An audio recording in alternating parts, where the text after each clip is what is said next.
जैसे कि हम हमेशा ये कहते हैं कि कंटेंट शूट करने के चक्कर में ना ये नहीं देखते कि इनको एटलीस्ट क्या चीज़ दिखानी चाहिए, क्या चीज़ करना चाहिए। और जैसे कि मैं पहले भी कहा है कि रमज़ान और रोज़ा अफ्तियार को ये इतना बड़ा कंटेंट बना देते हैं, और पूरे रमज़ान में ना सिर्फ कंटेंट के अलावा उनको कुछ दिखाई नहीं देता, ना इबादत दिखाई देती है, ना कुछ और चीज़ दिखाई देती है। सिर्फ आपको दिखाई क्या देगा, एक टाइम नमाज़ पढ़ लिया, एक टाइम कलाम पाक पढ़ लिया, उसके अलावा भी बहुत सारी चीज़ें पढ़ जाती हैं। जो शब कदर की रात होती है उसमें जागा जाता है, लेकिन इनको क्या दिखाई देता है, नोट छापने का।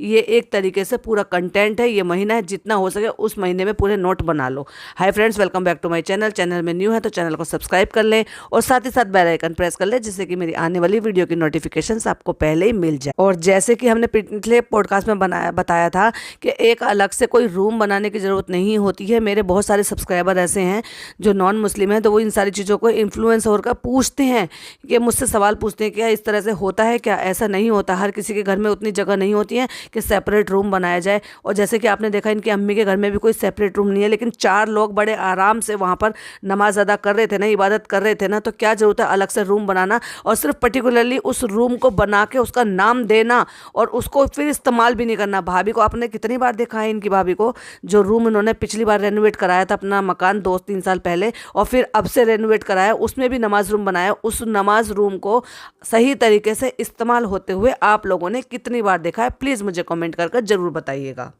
और अब बारी आ जाती है उन सारी चीज़ों के लिए जिससे ये रिलेट करके ये सब चीज़ें दिखाते हैं, डाउन टू अर्थ बन के दिखाते हैं कि हमने इबादत कर ली है, हमने 6 नफिल पढ़ लिए हैं और हमने बहुत सारी दुआ करी है। और इनके में कहती है सारे यूट्यूब वाले, तुम्हारे जितने भी दोस्त हैं, मैंने तुम्हारे लिए सबके लिए दुआ करी है। फिर बताती है कि इस दिन हम जो है ना पिछले साल उम्रा पर थे और बहुत कुछ हुआ इस 1 साल में, हमने कंसीव कर लिया था और हमें पता नहीं चला था, फिर वो भी मिसकैरेज भी हो गया, फिर ये भी हो गया। वो इमोशनल स्टोरी डालना इनको बहुत ज़्यादा ज़रूरत है। अगर आप ये देखेंगे ना, थंबनेल पर भी उन्होंने भाई का बहुत ही बड़ा सा फोटो एक लगाया हुआ है, तो मतलब व्यूज़ के लिए ये लोग कहीं भाई किसी भी हद तक चले जाते हैं। अगर आप देखेंगे ना, तो शब बारात के नाम पर इन्होंने रोज़ा अफ्तियारी करते हुए दिखाया, फिर भाई का जो पगड़ी सी बांध लेते हैं उसका फ़ोटो इन्होंने चिपकाया, फिर दूसरी तरफ जो है हलवा बनाते हुए इन्होंने दिखाया है। तो कंटेंट ही कंटेंट मिल जाता है इनको रोज़े रमज़ान और इबादत के नाम का। और हो गई भाई इनकी इबादत, इतनी सी तो इनकी इबादत हुई है, और फिर पूरा जो भी वो शब बारात का दिन है, रात है ना, वो पूरा हलवा बनाने में निकाल देंगे। मतलब ये रात को हलवा बनाने के लिए आई है और इसने देर रात तक हलवा ही बनाया है। मतलब आपका कहने का ये है कि जो दिन तुम्हारा इबादत का है, कहते हैं उस दिन खुदा जो है वो बिल्कुल नीचे वाले आसमान पे आ जाता है और उस दिन की मांगी हुई सारी दुआएं पूरी होती हैं। चाहे किसी के लिए भी मांगे, अच्छी दुआ मांगे, सबके लिए जो है शिफा की दुआ मांगे, जितने भी लोग हैं जितने गम में परेशानी में मुब्तला है उन सब के लिए मांगे, अपने लिए, पड़ोसियों के लिए भी, रिश्तेदारों के लिए भी, और खूब जितना हो सके ना जम के इबादत करें उस रात को। और फिर नेक्स्ट डे जब रोज़ा रखना होता है और सहरी खा के नमाज अदा करके कलाम पाक पढ़ के उसके बाद 1-2 घंटा जो सोना होता है वो उस टाइम पे सोया जाता है। ये होता है इबादत में। ये नहीं होता कि पूरी रात हलवा बनाने में निकाल दो, फिर उसको कंटेंट बनाने में शूट करो, फिर उसको एक लगातार बंदा कोई कैमरे में शूट कर रहा है, लगातार मैडम हलवा बना रही हैं। तो इबादत कब करी? वो थोड़ी सी इबादत करके दिखा दी कि 6 नफिल पढ़ लिए, या फिर थोड़ा सा कलाम पाक या जो भी सिपारे हैं। एक अगर देखेंगे ना आप इनके यहाँ पे, एक ये नया चलन है कि इन्होंने 30 पारे का जो कलाम पाक है ना वो लिया हुआ है, जो कि आप मस्जिदों में देखते हैं, जो कि अलग अलग बच्चे जैसे पढ़ते हैं या कुरान खानी कराई जाती है, तो वो अलग अलग सिपारे होते हैं, यानी कि जो 30 सिपारे होते हैं वो अलग अलग सिपारे होते हैं। वो इन्होंने घर में कलाम पाक रखा हुआ, ना केवल वो कलाम पाक जो पूरा एक साथ होता है। ऐसे तो इनके यहाँ पे कलाम पाक पढ़ा जाता है। वो हलवा बनाने के लिए आ गई और कहती है जिससे जितनी हमसे हुई हमने उतनी इबादत कर ली, अब हम आ गए हैं यहाँ हलवा बनाने के लिए। दुनिया भर की दाल भिगो के उसको जो है मिक्सी में जार में पीस के हलवा बनाने के लिए बैठी हुई है, लेकिन ये नहीं करा कि वो थोड़ा सा, वो तो कभी आप दिन में बना लेते, अगले दिन बना लेते। कोई उस इस्लाम में ये नहीं आया कि तो उस दिन तुम्हें 3 तरह का 4 तरह का हलवा बनाना है। ये कोई ऐसा नहीं है, सिर्फ इबादत का दिन है, ना कि ये हलवे बनाने का और इन सब चीज़ों का दिन है। वो पहले ज़माने चले गए जब पहले ये सारी चीज़ें हुआ करती थी। अब अगर आलिम लोगों की आप बातें सुनोगे तो वो इन सारी चीज़ों को सख्त मना करते हैं, लेकिन ये तो भाई चालू अपी है, ये कंटेंट कैसे छोड़ देगी अपना। देखेंगे ना गौर से तो अम्मी भी इबादत नहीं कर रही हैं, अम्मी काम करने के लिए बैठी हैं, क्योंकि अब डब्बा जब वहाँ पे हलवा बनाने के लिए आ गई है तो चलो भाई अम्मी भी कुछ काम कर लेती है, तो अम्मी बैठी है फ्रिज साफ़ करने के लिए। तो क्या कह रही है हमारी चालूपी कह रही है कि फ्रिज साफ़ कर रही है, क्योंकि बहुत चीज़ों की बहुत दिनों की चीज़ें जमा हो जाती हैं, क्योंकि इनको आदत है चीज़ें बनाना, फ्रिज में भरना, चीज़ें बनाना, फ्रिज में भरना, और फ्रिज को कई दिनों तक के लिए भरी हुई चीज़ों से भर के रख देना। तो वो क्लीन करने के लिए अम्मी को ये इबादत वाली रात ही मिली है जिसमें इबादत करनी चाहिए, उसमें वो फ्रिज साफ़ कर रही है बैठ के। वाह! अब हलवा भी नहीं बनाया जा रहा है। क्यों नहीं बनाया जा रहा है? क्योंकि वोटिंग कराने के लिए लोगों को कॉल्स करी जा रही है, लोगों को याद दिलाया जा रहा है, इसलिए हलवा भी नहीं बनाया जा रहा। देख लिया आपने, ये है इनकी इबादत, ये है पक्के सच्चे मुसलमान, जो इनका सजदा से सर उठा ही नहीं है। मतलब पूरी रात इन्होंने कितने सजदे करे हैं वो आपके सामने हैं। अगर आप समझ पाओ तो कम से कम अपनी आंखें खोलो और ये समझो कि जिन चीज़ों से आप इनसे कायल होते हो और इनको इतना महान मानते हो ना, कितना इस्लाम फॉलो कर रहे हैं ये। अब 3-3 लोग एक्सपीरियंस वाले हैं। अम्मा हैं सबसे बड़ी, जो इतने सालों से बनाती आ रही हैं 3-3 4-4 तरह का हलवा। फिर अम्मी हैं जो हमेशा इनके भाई के लिए हर साल बनाती थी। फिर खाला है, खाला भी हर साल ही बनाती है, जो कि बता भी नहीं थी कि हाँ मैं अपने घर में बनाती हूँ। उसके बावजूद भी जो है ना, हमारी चालू अप्पी का ये प्रॉब्लम कोई भी सोल्यूशन नहीं दे पाया उस प्रॉब्लम का, कि कितनी दाल में कितनी आपको चीनी डालनी है। तो वो कहते हैं अगर आधी किलो दाल है तो आधी किलो चीनी डालनी है, 1 किलो दाल है तो 1 किलो चीनी डालनी है। मतलब आपको कोई नहीं बता पाया, कोई मेजरमेंट नाम की चीज़ नहीं है। वो बस पैकेट लाती है, क्योंकि वो पैकेट खरीदे जाते हैं एंड टाइम पर, तो बस पैकेट फाड़े जाते हैं। हर दफ़ा यही होता है कि पैकेट सही वो डाले जाते हैं, मतलब कोई मेजरमेंट नाम की चीज़ नहीं। और फिर जब वो चीज़ें बिगड़ जाती हैं तो फिर तो चालू अप्पी चालू है ही, फिर तो किसी ना किसी पे तो इल्ज़ाम इनको लगाना ही है।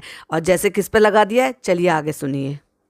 ये तरीका तो भाई हम पहली बार ही देख रहे हैं कि चाशनी में घी डालकर, मतलब चाशनी जो पकाई जा रही है वो दूध में घी डालकर उसको पकाया जा रहा है और तब एक तार बनाया जा रहा है। भाई ये कैसा तरीका है, ये तो मैंने पहली बार ही देखा है। या तो आप मीठा दूध बनाकर उसको तार वार मत बनाओ, उसको मीठे दूध में ही पका दो और उसको पका के इतना कस दो कि कसने के बाद फिर वो एकदम हलवे फॉर्म में आ जाता है। या फिर सिर्फ चाशनी ही पकाओ, फिर उसमें दूध मत डालो। मतलब उसमें घी डाला, घी तो चलो समझ में आता है जिससे कि वो सॉफ्ट हो जाए, वो टाइट ना बने, लेकिन दूध में इस तरह से, और उसका कलर भी फिर एकदम से अचानक से अगले सीन में आप देखेंगे ना तो उसका कलर भी बदल गया। और उसमें भी इतनी ज़्यादा कन्फ्यूजन है कि सारा का सारा जो दोष है वो डॉक्टर खाला पे डाल रही है कि 1 तार की नहीं बनी, 2 तार की नहीं बनी, और इन्होंने ऐसी बनवा दी और वैसी बना तो तुम खुद रही हो, है ना। तो 3-3 4-4 लोग वहाँ पे एक्सपर्ट है, भाभी भी तो तुम्हारी एक्सपर्ट है ना, तो उनको बुला लिया होता, उनसे कॉल पे पूछ लिया होता।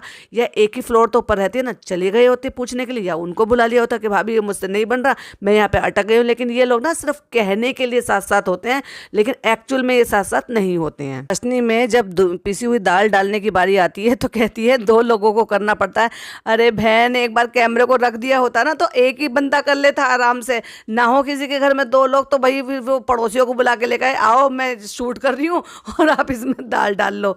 तो आप ये अकेले भी कर सकते थे, पर कैमरा रख देती, कैमरा दे देती ना खाला को शूट करने के लिए, अकेले करके दिखा देती। अब जब वो अच्छी तरीके से तैयार हो गया है तो उसको शिफ्ट कर लिया है थाली में, लेकिन शिफ्ट करते हुए दिखाया नहीं है और उसको गरम गरम को हाथ से जमा रही है। अब देख लो चालू अप्पी को, अब ना तो घबराहट हो रही है ना हाथ जल रहे हैं। और जब मोदाहा में काम करने की बारी होती है तो बहुत ज़्यादा हाथ भी जल जाते हैं और घबराहट भी हो जाती है और डर भी लगता है कि ये बिगड़ जाएगा, ये ख़राब हो जाएगा, और गरम गरम को हाथ से। जबकि ऐसे में क्या होता है, आप एक कटोरी ले लीजिए या फिर एक गिलास ले लीजिए और उसकी जो किनारी होती है, ये कह रहे उसका जो तला होता है ना, उसमें हल्का सा थोड़ा सा देसी घी लगा ले और उससे उसको स्मूथ कर ले और फैला दें। उससे ना तो केवल आपके हाथ जलते हैं, वो ईजिली सेट भी हो जाता है। तो भाई उसको तो इनको तो इतनी समझ है नहीं, तो कम से कम ये इनको खाला या इनकी अम्मा जो है यही बता सकती थी, क्योंकि जो बड़े लोग होते हैं वो ये सारे काम पहले से करते आते हैं। क्योंकि मैंने अपनी दादी को देखा करते हुए, फिर अपनी अम्मी को भी इस तरह देखा, तो मैं भी अब यही करती हूँ ज़्यादातर। जब जमाना होता है ना तो कटोरी से उसको ना केवल स्मूथ कर देता है। अगर आप देखेंगे ना 2 थाली हैं, तो एक थाली जो है वो डॉक्टर खाला ने तैयार की है उसको थपथपा के, और एक थाली हमारी चालू अप्पी ने करी है। तो दोनों में देखेंगे तो वो सबसे ज़्यादा जो स्मूथ है वो डॉक्टर खाला की है, और ना केवल वो स्मूथ है, जब उसमें कट मारे गए हैं तो भी स्मूथ है। उसका भी इतना बड़ा प्रोजेक्ट बना दिया है, ये पूछ पूछ कर के घर के हर एक मेंबर से अलग अलग पूछ रही है, बताओ किसका ज़्यादा नीट एंड क्लीन कटा है, बताओ किसका। एक एक्सपीरियंस होल्डर से आप बराबरी कर पा रही हो, घबराहट क्वीन रियली। और जब गिलास से करने की कोशिश की तो अपने हाथ में मार भी लिया, इतनी घबराहट हो गई। तो मैं तो ये कहूँगी घबराहट हो गई फ्रेंड्स। तो अब बारी आ गई है जो जिसने कुछ नहीं किया या जिसकी गलती नहीं है उस पर सारा इल्ज़ाम थोपने की। तो डॉक्टर खाला बताती हैं कि अगर थोड़ी देर और नहीं देखते तो पूरा आटा हो जाता है और ये जम नहीं पाता। मतलब वो कहने का मतलब है इतना भून दिया कि उसकी जो कंसिस्टेंसी है ना वो उसको क्रॉस कर जाती, जो कि जमने की कंसिस्टेंसी होती है। तो सारा इल्ज़ाम जो कहती है तुमने किया है ये, और कहती है कि चलो अब हमारा कॉम्पिटिशन है। कॉम्पिटिशन किससे कर रही है?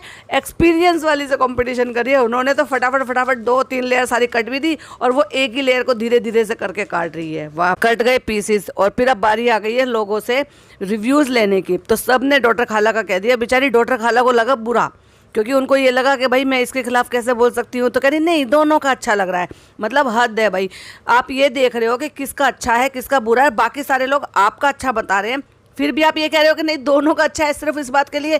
यही तो वजह है कि ये डब्बा मैडम जो ना इतनी ऐसी घबराहट क्वीन हो गई कि इसको कुछ काम करना नहीं आता, क्योंकि तुम लोग ना अननेसेसरी इसको पैम्पर करते हो। अब बारी आ जाती है, अब देखो हमारी चालू अपी ने तो शूट करके दिखा दिया, अब बारी आ जाती है जेंट्स की। फिर लोग ये कहेंगे कि भाई फ़नी ने नमाज़ क्यों नहीं पढ़ी या भाई ने नमाज़ क्यों नहीं पढ़ी। तो भाई पे तो ज़्यादा बस है नहीं, लेकिन फ़नी पे तो बस है। तो फ़नी जो है जहाँ नमाज़ बिछाते हुए उठाते हुए दिखा रहे हैं।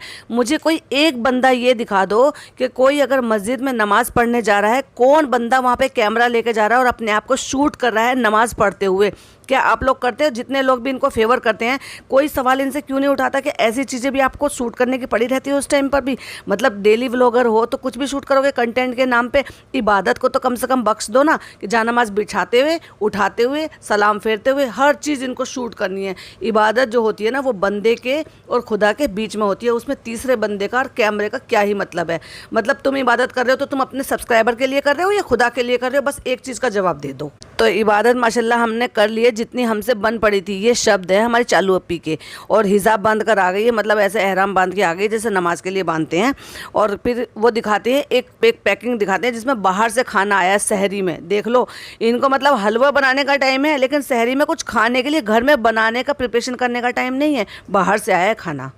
अब फ़नी आ जाते हैं तो पीस जो है डॉक्टर खाला ने थोड़े से एक दो पीस निकाल भी दिए अपनी थाली में से। तो दोनों थाली रखी हुई है, कहती हैं कि बताओ दोनों में से पीस किसने काटे हैं। उन्होंने भी वही चूज़ करा, भाई जो अच्छे दिख रहे हैं डेफिनेटली लोग उसी को ही कहेंगे। तो कहते हैं ये तो सड़ गई मुंह बना लिया, चलो अच्छा ये फिर मैंने ही काटे हैं। तो कहता है क्यों क्यों क्यों, मतलब वो पूछना चाह रहा था कि ऐसे क्यों बोल रही है। भाई हद है, अपनी तारीफ के लिए मतलब खराब चीज़ भी करो और तारीफ भी सुनना चाहो। तुरंत झूठ बोलकर ये कहकर के हाँ ये हमने काटे हैं, और फिर अल्लाह तौबा भी कर लिया।